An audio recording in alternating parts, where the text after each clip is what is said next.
नमस्कार दोस्तों, मैं कुणाल कालरा आपका अपने इस चैनल में बहुत-बहुत स्वागत करता हूँ। आज के इस वीडियो में हम बात करेंगे राहु इन 7th house for cancer ascendant कि अगर आपका कर्क लगन है और राहु आपके 7वें हाउस में बैठा है, इसका ये मतलब हो गया केतु आपके फर्स्ट हाउस में बैठा है। तो ये आपके जीवन में क्या-क्या फ़र्क ला सकता है या क्या-क्या आपका नेचर बना सकता है? किस तरह का एक जिसे हम कहते हैं कि कभी-कभार हमको इन चीज़ों से ये प्लैनेट्स के होने से कभी हमारे को फ़ायदा होता है, कभी हमारे को नुकसान होता है। नुकसान भी एक हमारे दिमाग की उपज है कि ये हमारा नुकसान हुआ, ये हमारे साथ गलत हुआ, मगर उसी हिसाब से फ़ायदा भी होता है कि हमें लगता है कि कई बार ये हमें बहुत फ़ायदा दे रहा है, ऐसा कुछ नहीं होता। ये नेचर हमारे कर्मों के हिसाब से बनता है कि हमने किस हिसाब से हम उसके अंदर परफ़ॉर्म करेंगे, प्रॉब्लम्स आएँगी तो उनको हम डील कैसे करेंगे, इमोशनली करेंगे, आराम से करेंगे, जल्दबाज़ी में करेंगे, गुस्से से करेंगे, कैसे करेंगे। तो ये सारे चीज़ नेचर ये प्लैनेट्स ही बनाते हैं। तो आज इसी वीडियो के अंदर हम बात करते हैं कि राहु अगर 7th हाउस में है और केतु फर्स्ट हाउस में है तो क्या असर डालेंगे। चलिए वीडियो स्टार्ट करते हैं बिना टाइम वेस्ट किए।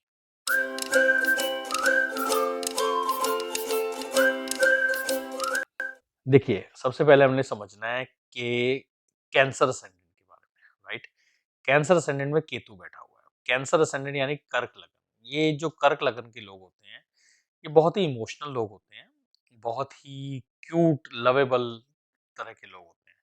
मतलब लोग भी इनसे प्यार करते हैं और ये भी लोगों से बहुत प्यार करते हैं और ज़रूरत से ज़्यादा प्यार करते हैं और ज़रूरत से ज़्यादा डिमांड करते हैं। प्यार भी ज़्यादा करना, एक होता है ना कि प्यार करना मगर डिमांड ना करना, ये प्यार भी करते हैं और डिमांड भी करते हैं। कन्फ्यूज़ थोड़े से रहते हैं इमोशंस को लेके, आप समझ रहे हैं?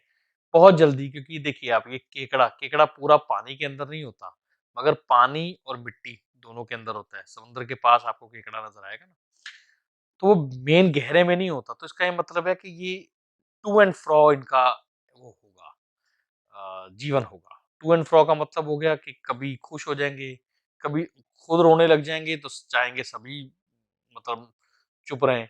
खुद खुश होंगे, खुद नाच रहे होंगे तो लगेगा सभी नाचें। उस हिसाब से जैसे मून घटता-बढ़ता है, ये मून की राशि है। जो कर्क लगन है ना, ये राशि जो है कर्क राशि मून की राशि है। अब इसके अंदर केतु बैठा है, तो केतु का मतलब क्या हो गया? केतु का मतलब हो गया कि ये ऑटोमैटिकली केतु फर्स्ट हाउस हमारी पूरी बॉडी का हाउस होता है हमारा। केतु कुछ बीमारियाँ देता है। हम ये नहीं कहेंगे कोई सीवियर डिजीज़ेज़, मगर केतु कहीं न कहीं बॉडी के अंदर प्रॉब्लम देगा। अब मून की राशि है तो मून का मतलब हो गया ब्लड, तो ये blood related issues, blood juices related issues जिसे हम कहते हैं ना, सॉरी, जूसेस हमारी बॉडी के अंदर जूसेस होते हैं, एंजाइम्स होते हैं, जूसेस होते हैं, तो वो जूसेस से रिलेटेड इश्यूज़, कुछ नेचर ऐसा बना देगा कि आप छोटी-छोटी बात आप दिल पे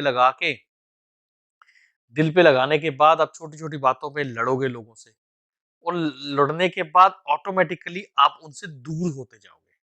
आप उनसे अलग हो जाओगे क्योंकि आपको कुछ चीज़ें अच्छी नहीं लगती तो आप एकदम से साइड हो जाते हो। तो समाज से एक तरह से कटवाता है केतु। तो केतु फर्स्ट हाउस में है तो वो कटवाएगा आपको समाज से। ऑटोमैटिकली आपकी छोटी-छोटी चीज़ें आपको दिल को लगती जाएँगी, मन छोटा होता जाएगा और आप समाज से कटते जाएँगे। अब क्या है कि अब हम बात करते हैं कि अगर 7th हाउस के अंदर राहु है तो। अब 7th हाउस में राहु का मतलब हो गया कि पार्टनर से एक्सपेक्टेशन बहुत बढ़ जाती है। 7th हाउस में राहु होने की वजह से पार्टनर से एक्सपेक्टेशन बहुत बढ़ जाती है कि ये डे ड्रीमिंग करने लग जाएँगे। इनको लगेगा इनका पार्टनर कोई एक्स्ट्रा ऑर्डिनरी होगा। एक उम्मीद बड़ी होती है इनको पार्टनर से कि पार्टनर मेरा, जिसे हम कहते हैं ना, प्रैक्टिकल नहीं है। अब हम लोग जैसे प्रैक्टिकल आदमी होएगा तो प्रैक्टिकल आदमी क्या करेगा? प्रैक्टिकल आदमी शादी के लिए अगर अपना पार्टनर ढूँढेगा तो वो ऐसा कहेगा कि देखिए जी, मेरी इनकम है मान लीजिए 50,000, तो वो पार्टनर के अंदर ढूँढेगा कि या तो पार्टनर वर्किंग वाला हो या पार्टनर उस 50,000 के अंदर एडजस्ट करने वाला हो, प्लस सेविंग भी उसके अंदर से कर ले, इस तरह से हो। मगर एक इमोशनल आदमी होगा तो उसके सपने में हमेशा ऐसा होगा कि वो एक्स्ट्रा ऑर्डिनरी स्मार्ट हो, एक्स्ट्रा ऑर्डिनरी या तो पैसे वाला हो, पैसे की डिमांड नहीं होती, मगर एक्स्ट्रा ऑर्डिनरी अच्छा लगे, पूरे समाज में सबसे अलग हो, उसकी पहचान सबसे अलग हो।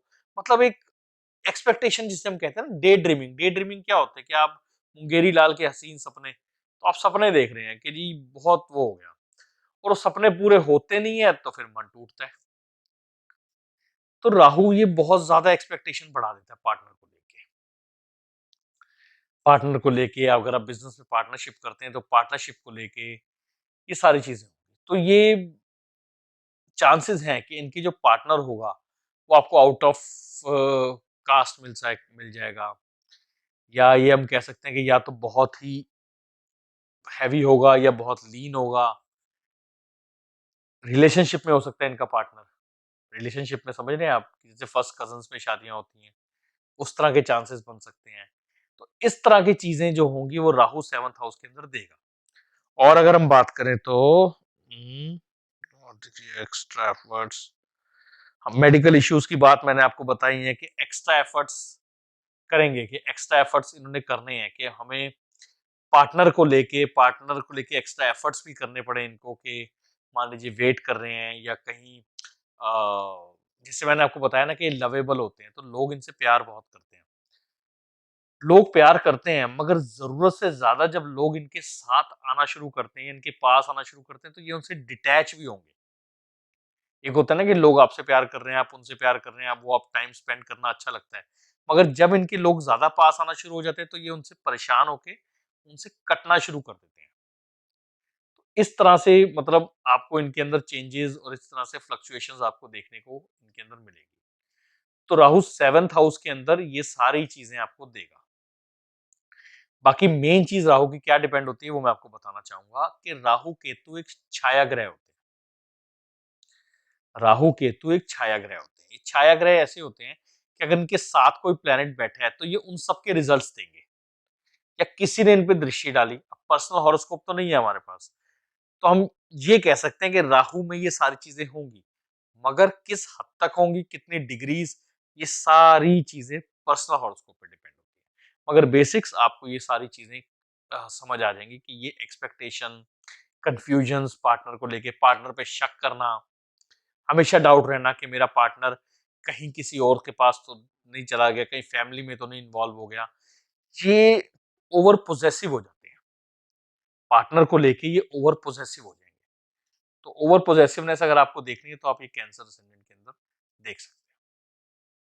तो ये था कुछ मिला-जुला जिसे हम कहते हैं कि थॉट के ये सब चीज़ें कैंसर असेंडेंट के साथ राहु अगर 7th हाउस में हो तो हो सकता है।